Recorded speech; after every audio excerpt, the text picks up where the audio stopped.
Limiter le temps d'écran des enfants n'est pas toujours facile. Sur le plan national, les balises liées à l'âge 3, 6, 9, 12, mises en place en 2008, font office de référence. Ça va être effectivement très différent en fonction de l'âge.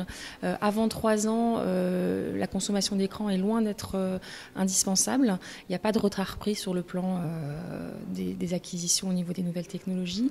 L'enfant a vraiment besoin de manière primordiale d'être en lien avec son environnement et puis de pouvoir exercer sa motricité voilà, avec les temps de veille qui restent quand même assez limités.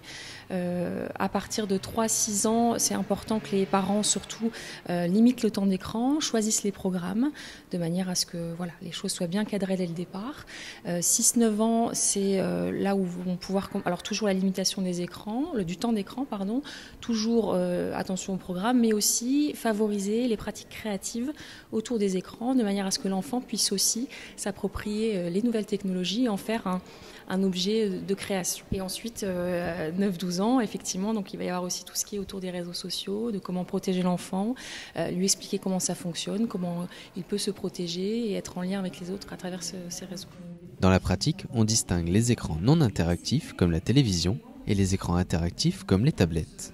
Pour les plus petits, les écrans non interactifs sont quand même très limités sur le plan de l'exploration sensorimotrice. Mais après, quand l'enfant grandit, il peut y avoir des applications tout à fait intéressantes à partager parce que l'essentiel avec les écrans, c'est de pouvoir les partager, prendre du plaisir en famille autour des écrans. Dans la salle, la plupart des parents contrôlent le contenu des écrans à la maison. Déjà, c'est juste, on va dire, une demi-heure par jour sur mon téléphone parce que je veux pas qu'ils aient justement d'ordinateur ou de tablette, ou voilà, c'est tout. Et la télé, c'est pareil, c'est quand ils mangent un petit peu et après, on n'a plus. Quand ils me le demandent, je leur mets. Mais sinon, c'est pareil, c'est contrôlé. Et sinon, après, c'est des activités qu'on fait avec eux, justement pour les occuper, pour qu'ils évitent de penser à tout ça. Elle a le droit à 1h30 par jour de tablette seulement. Et la télé, elle y va rarement, donc elle n'aime pas trop. Donc ça va. Pour moi, je peux dire comment les enfants ils regardent seulement Gilli, à part Gilli, rien de spécial. À chaque âge, il est important de choisir avec l'enfant les programmes, limiter le temps d'écran et discuter de ce qui est vu. Il faut être vigilant à ce que justement l'enfant alterne avec différentes activités. Plus il est jeune, plus il a besoin de temps pour être en interaction, développer son langage et pour jouer, explorer son environnement, pour s'approprier le monde à travers son jeu. Ça, c'est très important sur le plan du développement psycho-affectif.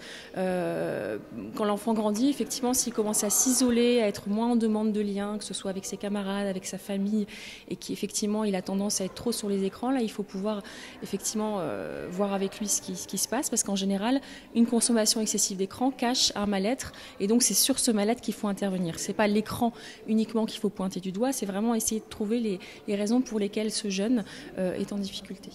Les addictions aux écrans peuvent aussi apporter des troubles sur la concentration, le comportement et la santé.